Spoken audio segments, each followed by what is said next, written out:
ఈరోజు పుంగనూరు పట్టణంలో హేమాద్రి అనేటువంటి తెలుగుదేశం పార్టీ కార్యకర్తను వైఎస్ఆర్సీపీ నాయకులు కొండవీటి నాగభూషణం మరియు అనుచరులు మా కార్యకర్తను ఎత్తుకొని కొట్టి దుర్భాషలాడి అతని హింసించి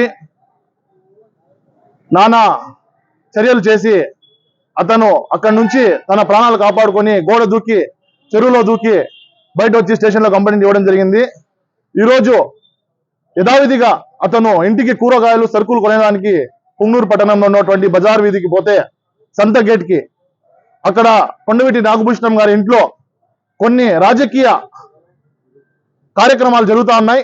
ఎవరైతే ఆర్పీలు ఉన్నారో మెక్మా మధు అనే వ్యక్తి ఆర్పీలను పెట్టుకొని ఎలక్షన్ లో కొన్ని షడ్యంత్రాలు చేసి ప్రజలను మభ్యపెట్టి ప్రలోభాలు చేసి ఏదో విధంగా గెలవాలని చెప్పి సచివాలయ వ్యవస్థను చేతిలో పెట్టుకొని ఆర్పీలను చేతిలో పెట్టుకొని కొన్ని షడ్యంత్రాలు చేయాలని చెప్పి వాళ్ళు ఏదో ప్రోగ్రాం పెట్టుకొని ఉంటే మా కార్యకర్తలు అక్కడ ఏదో ఆ హేమాద్రి అనే వ్యక్తి అక్కడ ఏదో కూరగాయలు కొనుక్కుంటా జ్యూస్ తాగుతా ఉంటే వచ్చి అతను ఎత్తుకొని పోయి కొట్టి ఇలాంటి దుశ్చర్యలకు పాల్పడి ఈరోజు పుంగనూరులో ప్రజాస్వామ్యం ఉందా అని ఈరోజు మేము ప్రశ్నిస్తా ఉన్నాం. పెద్దిరెడ్డి రామచంద్రారెడ్డి గారు తమ ఓటమిని అంగీకరించినట్టు ఈరోజు, ఎందుకంటే ఒక సామాన్య కార్యకర్తకు భయపడుతున్నారంటే మీరు పుంగనూరులో గెలవగలరా అని ఈరోజు ప్రశ్నిస్తా ఉన్నా.